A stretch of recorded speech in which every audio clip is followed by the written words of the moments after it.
चले देखते हैं डिफरेंट एलिमेंट बूटस्ट्रैप के और हम कैसे यूज कर सकते हैं। जैसे इसमें नए जो कंपोनेंट्स हैं उनको अपने वेब पेज पे कैसे यूज किया जा सकता है और उसका क्या बेटर यूटिलाइजेशन होता है। सबसे पहले हम यहाँ पे अपने बूटस्ट्रैप को कनेक्ट कर लेते हैं, ऑनलाइन या ऑफलाइन मोड जो भी आप यूज करना चाहें। ठीक है, बूटस्ट्रैप अदर एलिमेंट्स, ठीक है, यहाँ पे हम रख लेते हैं और इसको यहाँ पर जो है सेट करने के बाद लिंक को सेट कर देते हैं। स्क्रिप्ट पे क्लिक कर दिया हमने, यहाँ पे ले लिया और यहाँ पे हमने इसका ऑफलाइन वर्जन जो है बूटस्ट्रैप का HREF पे सेट कर दिया। तो ये देखिए, हम यहाँ से बूटस्ट्रैप मेरे पास कॉपी है, यहाँ पे क्लिक कर दिया, bundle.min.css की फाइल को मैंने ले जाके यहाँ पे इसको क्लिक कर दिया और जावास्क्रिप्ट पे जाके मैंने इसको यहाँ पे कनेक्ट कर दिया और यहाँ पे मैंने ले लिया बूटस्ट्रैप, यहाँ क्लिक करके JS और bundle.min.js। ठीक है, तो यहाँ पर हमने इसको ये कनेक्ट कर दिया, तो ये बूटस्ट्रैप हमारे पास कनेक्ट हो गया। अब मुख्तलिफ किस्म के लेआउट्स, जैसे कल आप एक लेआउट बना रहे थे उसके अंदर कोई आपको क्रोजल बनाना है। अब क्रोजल क्या होता है, जैसे कि एक स्लाइडर होता है जो आपके मेन वेबसाइट का मेन हीरो सेक्शन हो सकता है, तो उसको कैसे बनाना है, तो आपने सिंपली क्या करना है, यहाँ पे जाके क्रोजल लेना है। तो यहाँ पर आप लेंगे, सी सेक्शन में आएंगे, क्रोजल लिखा हुआ आ रहा होगा, क्रोजल कार्ड्स के नीचे क्रोजल है और क्रोजल के अंदर ये आपको बता रहा है कि देखो क्रोजल इसका इस तरह से, पहली स्लाइड, दूसरी स्लाइड, तीसरी स्लाइड और इसकी ये कोड है। और अगर आगे जाएंगे तो फिर यहाँ पे ऐसे 3 डॉट्स भी आएंगे जिससे फर्स्ट, सेकंड एंड थर्ड तीनों दिखाएगा। और चौथे पे जाएंगे तो यहाँ पर आप अपना टेक्स्ट भी दिखा सकते हैं, तो यहाँ से first and second and third को भी आप यूज कर सकते हैं। ठीक है, और चौथे पे खाली ऑप्शन है और पांचवा इस तरह से खुद चलेगा फर्स्ट, सेकंड एंड थर्ड पर।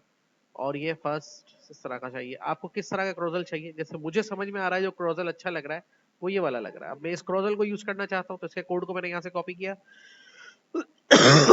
तो यहाँ पे क्लिक करके अपनी वेबसाइट के लिए सबसे पहले बॉडी सेक्शन में मैंने डायरेक्ट क्रोजल के कोड को डाल दिया। अब जैसे ही मैंने क्रोजल के कोड को बॉडी सेक्शन में डाला तो रिवील एक्सप्लोर करेंगे और यहाँ पे जाके अपनी वेब पेज पे इसको खोल के देखेंगे तो कुछ भी नहीं आ रहा है यहाँ पे अभी, ठीक है ना, क्योंकि अभी इमेजेस तो हमने बताई नहीं है। तो अब ये कह रहा है कि इमेजेस आप कहाँ बताएंगे, तो देखो यहाँ पर आएंगे क्रोजल के अंदर, तो क्रोजल के कोड के अंदर आपको पता चलेगा कि भाई देखो ये तो 3 बटन बनाए गए हैं, ठीक है, जो इसको चेंज करेंगे और यहाँ पे क्लिक करके इमेज यहाँ लगेगा। तो आपके पास इमेजेस होनी चाहिए जो आप स्क्रोजल में लगाना चाह रहे हैं। तो हमारे पास इस तरह के अगर इमेजेस नहीं है तो हम पहले कॉपी कर लेंगे इमेजेस अपने वेबसाइट के अंदर। तो मैं यहाँ लेटेस्ट के फोल्डर के अंदर चला गया और जो भी वेबसाइट से रिलेटेड आपके इमेजेस हैं वो आप यहाँ पे डाउनलोड या अपलोड जो भी है कर लेंगे। इसको क्लिक करके यहाँ पर आ गए आप और यहाँ पे देखिए कि आपके पास कुछ इमेजेस बेहतर किस्म के होते हैं। जैसे मेरे पास ये पूरी वैरायटी पड़ी थी इमेजेस की, इसको मैंने कॉपी कर लिया यहाँ से और कॉपी करने के बाद मैं यहाँ पर आया अपने फोल्डर के अंदर और इमेजेस सेक्शन के अंदर जाके मैंने इसको यहाँ पे पेस्ट कर दिया। तो इनके भी नाम यहाँ गए 4, 5, 6, 7, 8। मैं आपको फिर रिकमेंड करूंगा कि आप अपने किसी भी इमेज के नाम के अंदर स्पेस ना दें, यानी कि इस तरह के जो स्पेस आ जाते हैं ये ना दें। ये आपको आगे जाके किसी न किसी नाम नेमिंग कन्वेंशन में प्रॉब्लम कर सकते हैं, तो ये इस तरह से किया जा सकता है जिसको इजीली आप यहाँ पे कर सकते हैं। ठीक है, तो यहाँ पे देखिए आपने इस तरह से ये कर दिया और कुछ इमेजेस के मैंने स्पेसेस बीच में से खत्म कर दिए और ये आ गया हमारे पास।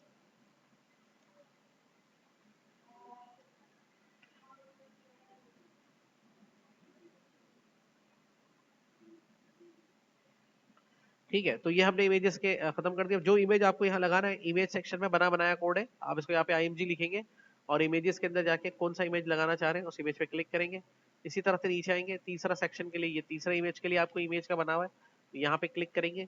सिर्फ आपको कोड को अरेंज करना है और ज्यादा कुछ भी नहीं करना और यहाँ से आगे फिर तीसरे इमेज के लिए आप इमेज को सेट करेंगे। तो यहाँ पर आ गए, क्लिक किया और यहाँ पे जाके इमेज पे क्लिक करके आपने यहाँ से इसको क्लिक कर दिया। यहाँ पर देखिए आपके पास तीनों इमेजेस के ऑप्शन आ रहे हैं, ये इमेज यहाँ पर हो गया। उसके बाद यहाँ पे क्लिक करके आप जैसे ही यहाँ पर आएंगे और इसको अपने पेज को जाके रिफ्रेश करेंगे तो ये देखें क्रोजल रेडी है और क्रोजल के अंदर जो है आपका ये स्लाइडर भी रेडी है। फर्स्ट स्लाइड आपके पल्ले भी लिखा है, नेक्स्ट करते हैं, दूसरा आ गया, तीसरा करते हैं यहाँ से। ठीक है, इस तरह से बन गया। अब ये इसकी साइज और एडजस्टमेंट आप अपने हिसाब से कर सकते हैं। ये इमेज का पूरा मैक्सिमम ले रहा है इसके अंदर, तो इसकी एडजस्टमेंट करने के लिए आपको देखिए डिव के जो मेन कंटेनर है वहां आना पड़ेगा, जहाँ क्रोजर का कंटेनर है, जहाँ पे क्रोजर की क्लास को यूज किया गया है, यही इसका मेन कंटेनर है। इसका साइज थोड़ा सा आप कम करेंगे तो यहाँ पे स्टाइल की प्रॉपर्टी को यूज करें और यहाँ पे हाइट इसका डिफाइन करके हाइट ऑटो है तो हम कर देते हैं सपोज 400 पिक्सल कर देते हैं। तो यहाँ पे रिफ्रेश करेंगे तो पूरा कंटेनर पे इतना कोई खास 400 300 करके देखते हैं।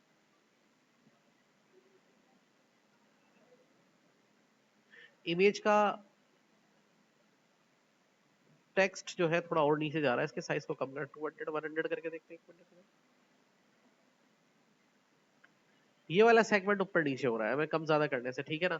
तो इसका मतलब ये है कि हम इसको इधर अप्लाई नहीं करेंगे, इसको कहीं और अप्लाई करेंगे जहां से इसको हम पूरा का पूरा कंट्रोल कर सके। अच्छा, ऐसी सिचुएशन जहां पे आप फंस जाएंगे, मिसाल के तौर पे अब इसके कोड को मैं हाइट को मैं इसके कम करना चाह रहा हूँ, या देखो मैं इसको 75% पे देख रहा हूँ, 50% पे, 25% पे, 100% पे कैसा नजर आ रहा है, ये ऐसा नजर आ रहा है। हालांकि देखा जाए तो 100% पे इमेजेस थोड़ा सा नीचे जा रहे हैं, तो नीचे करने में फिर ये वाला हिस्सा नजर आ रहा है। अच्छा, अब इसका टेक्स्ट अगर हमें चेंज करना है तो वो हम कहाँ करेंगे? तो यहाँ पे देखिए पहली स्लाइड का टेक्स्ट यहाँ पे लिखा हुआ है आपके लिए पहली इमेज के नीचे, ठीक है। तो यहाँ पर आप जैसे चाहे उसको चेंज कर सकते हैं। जैसे कि पहला जो इमेज है हमारा क्या लिखा आ रहा है, यहाँ पे हम लिख देते हैं डेल प्रीमियम सीरीज, और उससे रिलेटेड एक पैराग्राफ, दो पैराग्राफ यहाँ लिख सकते हैं। और यहाँ पर आप लिख सकते हैं suppose to be HP elite book series, ठीक है। और फिर थर्ड स्लाइड का जो टेक्स्ट है वो हम यहाँ पे लिख सकते हैं suppose to be Lenovo corporate series. यहाँ पे आपने ऐसे कर दिया और उसको यहाँ पे क्लिक करके रिफ्रेश करेंगे तो डेफिनेटली यहाँ पे टेक्स्ट उसके हिसाब से जैसे जैसे स्लाइडर चेंज होगा तो यहाँ पे वो चेंज होता चला जाएगा और आपको वैसा ही नजर आ रहा है, ठीक है। अच्छा, अब आते हैं यहाँ पे कि अगर हमें चौथा इमेज ऐड करना हो तो क्या हो? तीन तो हो गए भाई, तीन तो इसके साथ आए थे, चौथा कैसे होगा? तो चौथे के लिए देखिए कहाँ कहाँ चेंजेस करनी है। पहली तो चेंजेस आपको बटन पे करनी है। यहाँ पे एक और बटन बनाना है। देखो पहले जो बटन बने हुए हैं वो 1 2 3 सीरीज के हिसाब से बने हुए हैं, तो यहाँ कॉपी करेंगे इसको और यहाँ पे इसके नीचे पेस्ट करेंगे, तो 2 के बाद इसका नंबर क्या हो जाएगा? 3 हो जाएगा, ठीक है। तो कहाँ कहाँ चेंजेस करनी है तो देखते जाते हैं। तो कैप्शन तो सबका सेम ही रहेगा, डेटाबेस स्लाइड के अंदर 3 हो जाएगा, एरियल लेवल के अंदर स्लाइड 4 हो जाएगा, ठीक है। ये 4 हो गया और यहाँ से आगे चले जाएंगे, ये आपका कंप्लीट हो गया। उसके बाद दूसरा चेंज आपने कहाँ करना है, ये देखो ये तो हो गया बटन का कंट्रोल। बटन के बाद आ गया ये क्रोजल इनर है, क्रोजल का इनसाइड इनर है। अच्छा, इसको जाके क्रोजल के इनसाइड इनर को जाके स्टाइल में जाके हम यहाँ पे कहते हैं कि हाइट इसकी जो है कम कम करके देखें, HEIDHT हाइट, और इसको 300 पिक्सल करके देखते हैं। तो यहाँ पे देखिए क्या फर्क पड़ता है इसके ऊपर। तो देखिए ये 300 पिक्सल पे एडजस्ट तो हो गया 300 पे, लेकिन इमेज जो है वो थोड़ा सा हमारा कट गया। तो 300 नहीं, हम इसको 400 पे लेकर आते हैं। 400 पे ये पूरा हमारा इमेज नजर आ जाएगा इसके ऊपर। ये देखिए इस तरह से नजर आ रहा है। अब टेक्स्ट हमारा कट गया नीचे का जो आ रहा था, तो ये थोड़ा सा हमें इसको एडजस्ट करना पड़ेगा। ये अपने हिसाब से ही पूरा बना हुआ है कि टेक्स्ट की पोजीशन कहाँ रहेगी। टेक्स्ट को थोड़ा फिर ऊपर लाना पड़ेगा हमें, तो तीनों तीनों जगह पे जाके इसकी हाइट को कंट्रोल करना पड़ेगा। और अभी जैसे बाय डिफॉल्ट है तो ये बना बनाया हर स्क्रीन के हिसाब से सेट है। तो अब यहाँ पर आके देखो ये इनर है, इसका इनर के अंदर ये क्रोजल, हाँ, फ्लूड से लेफ्ट राइट एडजस्ट होगा और हाइट की एडजस्ट ऑटो पे रहती है ना। यहाँ पे देखिए ये पहले इमेज का क्रोजल है, ये दूसरा इमेज का सेक्शन है। तो पहले इमेज के सेक्शन को हम यहाँ से बंद कर देते हैं, फिर दूसरे इमेज के सेक्शन को ये यहाँ से बंद हो गया, फिर तीसरे इमेज का सेक्शन है वो यहाँ से बंद कर दिया। 3 हो गए हमारे पास, ठीक है ना।